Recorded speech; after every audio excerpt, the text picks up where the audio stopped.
Assalamualaikum warahmatullahi wabarakatuh.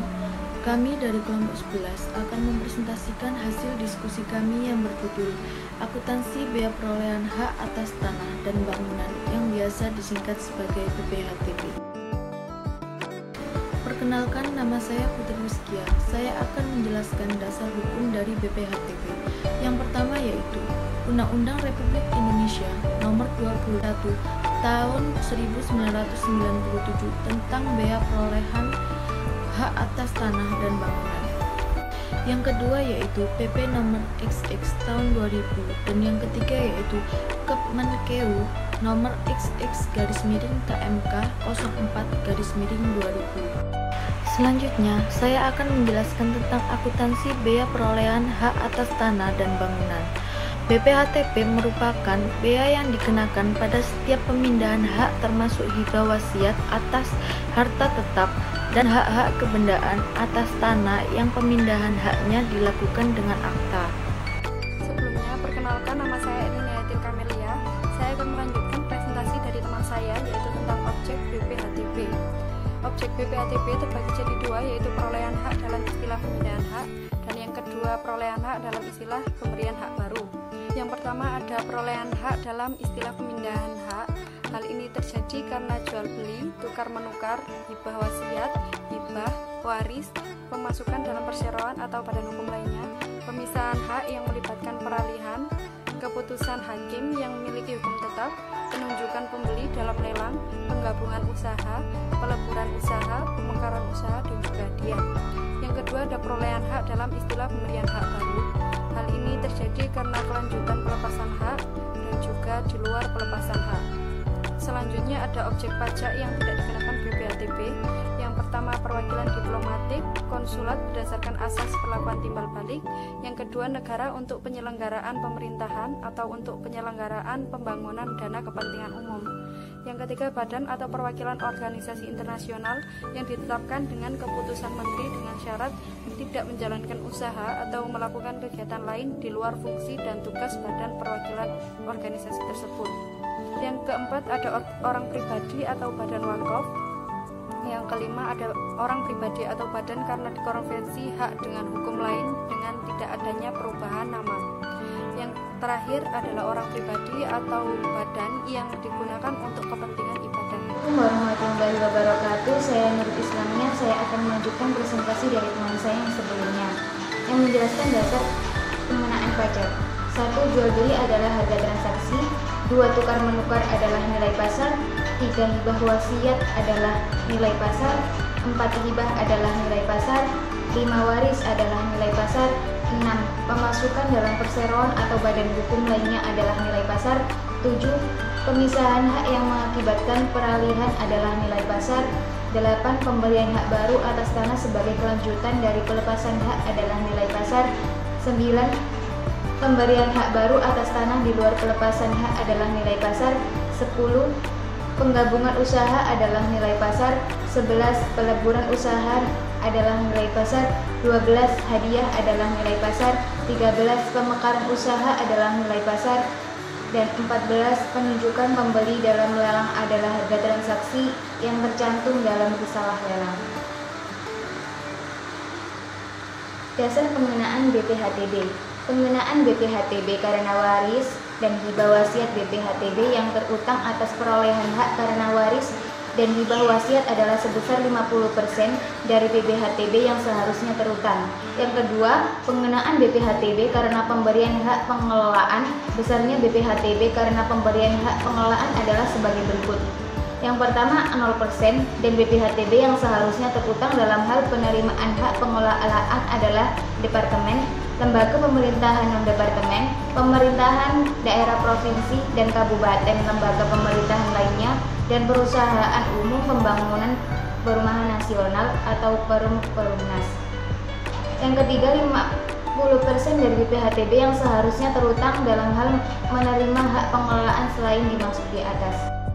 Selanjutnya adalah nilai perolehan objek pajak tidak kena pajak atau NPO PTKP ditetapkan secara regional paling banyak. Yang pertama adalah 49 juta dalam hal perolehan hak rumah sederhana, sehat atau RSH dan rumah susun sederhana. Yang kedua adalah 10 juta rupiah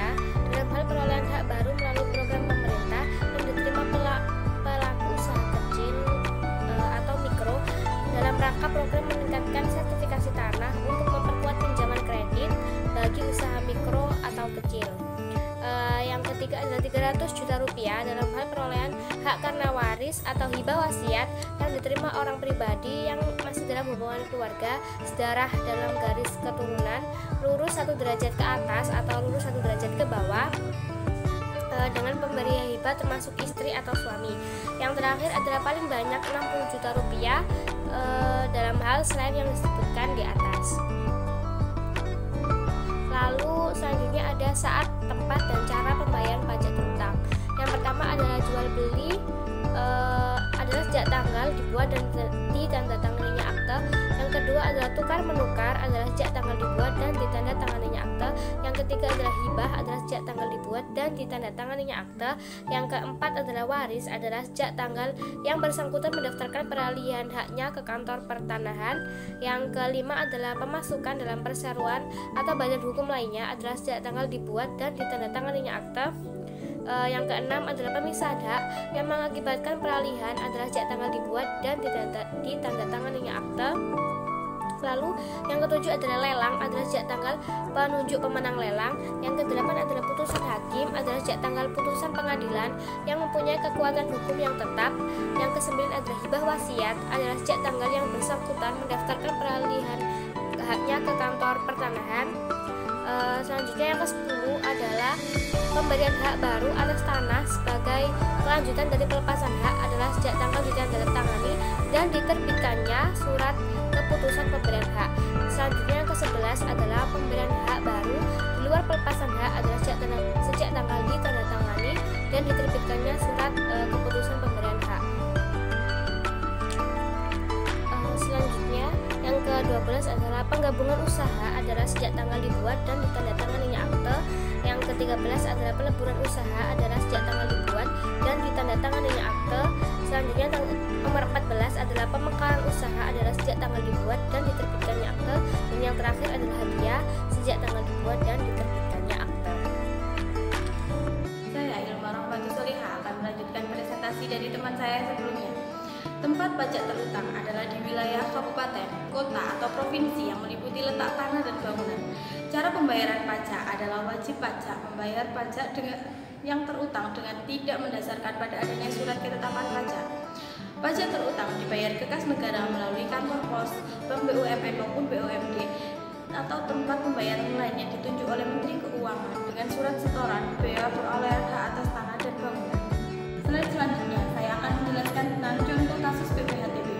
Pada tanggal 6 Januari 2000, Tuan S memilih tanah yang terletak di Kabupaten X dengan harga 50 juta. NJOP PBB tahun 2005 adalah 40 juta. Dengan menggunakan NJOP lebih kecil dengan harga transaksi, maka NPOP-nya sebesar 50 juta. Nilai perolehan objek pajak tidak kena pajak NJOP TKP untuk perolehan hak selain karena waris atau hibah wasiat yang diterima oleh orang pribadi yang masih dalam hubungan keluarga sedarah dalam garis keturunan lurus 1 derajat ke atas atau derajat ke bawah dengan pemberian hibah wasiat termasuk suami istri untuk Kabupaten X ditetapkan sebesar 60 juta. Mengingat NJOP lebih kecil dibandingkan NPOP TKP, maka perolehan hak tersebut tidak terutang bea perolehan hak atas tanah dan bangunan. Penyelesaiannya, tarif BPHTB yaitu 5% dikalikan dengan harga perolehan yaitu 50 juta dikurangi dengan NJOP TKP-nya yaitu 60 juta. 50 juta dikurangi dengan 60 juta hasilnya minus, jadi kita anggap 0. 5% kita kalikan 0 hasilnya sama dengan nihil.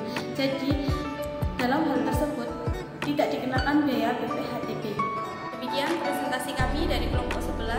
Apabila ada salah kata mohon dimaafkan. Wassalamualaikum warahmatullahi wabarakatuh.